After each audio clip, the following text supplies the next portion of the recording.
దిగమింగుకొని వేరే గ్రూపులు రాకూడదు, పార్టీకి ఇబ్బంది వస్తుందనే ఆలోచనతోటి అన్నీ దిగమింగుకొని ముందుకు నడుస్తూ ఉన్నాను.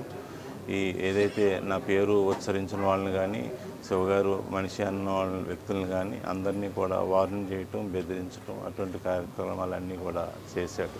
నేను అన్నీ కూడా దిగమింగుకున్నాను. ఈ 2024లో నేను 2019లో పార్టీ అధిష్టానం ఆదేశంతో నేను ఎంపీకి వెళ్ళాను కాబట్టి నా సీటు నాకు తిరిగి ఇవ్వమని చెప్పి అధిష్టానాన్ని కోరాను. దురదృష్టం కొద్దీ అధిష్టానం నన్ను పరిగణలోకి తీసుకోలేదు.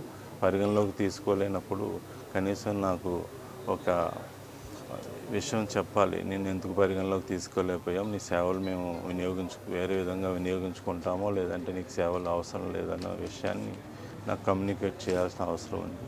కమ్యూనికేట్ చేయటం మానేసి ఇంత 20 సంవత్సరాలు కష్టపడిన వ్యక్తిని ఊరికే తీసి పారేసినట్టు పార్టీ నన్ను పూర్తిగా నిర్లక్ష్యం చేసి నన్ను ఇబ్బంది పెట్టింది. దాంతో నాకు చాలా బాధ అనేది కలిగింది. నా పేరు ఉచ్చరించి వాళ్ళని వార్నింగ్ చేసిన వ్యక్తికి ఈరోజు నేను మద్దతు కావాలా? ఇదంతా జనాల్ని మభ్యపెట్టడానికి చేస్తున్నాడు. అతను పూర్తిగా డబ్బు అహంకారంతో ఉన్నాడు. ఇది ఖచ్చితంగా నేను ఖండిస్తున్నాను. అతనికి నేను మద్దతు ఇచ్చే ప్రసక్తే లేదు. ఉండి నియోజకవర్గంలో ప్రజల అభిష్టం మేరకు నేను నడుచుకుంటాను.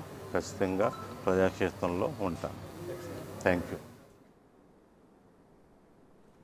అసలు విషయానికి వస్తే కలవపూడి శివను కలిసేందుకు సిట్టింగ్ ఎమ్మెల్యే రామరాజు వచ్చారు. ఆయన ఆఫీసులో ఉన్న సమయంలో వెళ్లి వచ్చే ఎన్నికల్లో తనకు మద్దతు పలకాలని కోరారు. తనతో మాట్లాడేది ఏమీ లేదని, దయచేసి ఇక్కడి నుంచి వెళ్లిపోవాలని ఆయన అనడంతో ఎమ్మెల్యే మంతెన రామరాజు అక్కడి నుంచి నిష్క్రమించారు. ఈ ప్రాంతంలో మీడియాతోనూ మాట్లాడవద్దని శివ చెప్పడంతో రామరాజు అక్కడి నుంచి వెళ్లిపోయారు.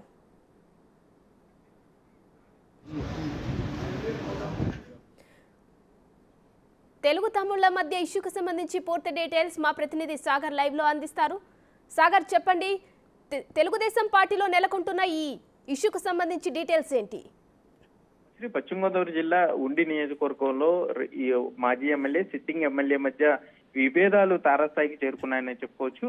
మాజీ ఎమ్మెల్యే, సీనియర్ పొలిటీషియన్ ఉండి శివ, కలవపూడి శివ మాజీ ఎమ్మెల్యేగా టీడీపీ ఉండి నియోజకవర్గం నుండి ఉన్నారు. ఆయన 2019 ఎన్నికల్లో సిట్టింగ్ ఎమ్మెల్యేగా ఉంటూ 2019 ఎన్నికల్లో నర్సాపురం పార్లమెంట్ నుండి పోటీ చేయడం జరిగింది. అప్పుడు 2019 ఎన్నికల్లో ఉండి నియోజకవర్గం నుండి మంతెన రామరాజు ఎమ్మెల్యేగా కంటెస్ట్ చేశారు.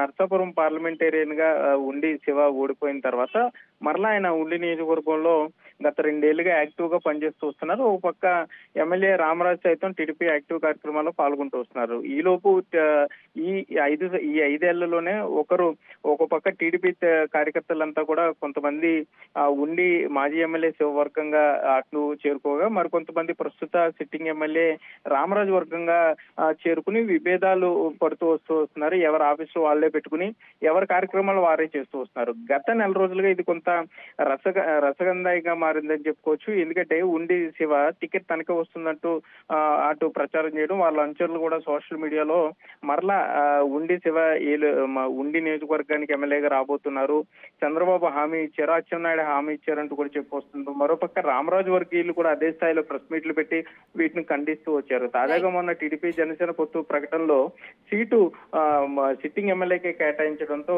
ఉండి మాజీ ఎమ్మెల్యే బాగా హట్టయ్యారని చెప్పుకోవచ్చు. రామరాజుకి ఇటు పరిస్థితుల్లో సపోర్ట్ చేయనని ఆయన చెప్పడం అయితే జరుగుతుంది. Shri right, thank you Sagar.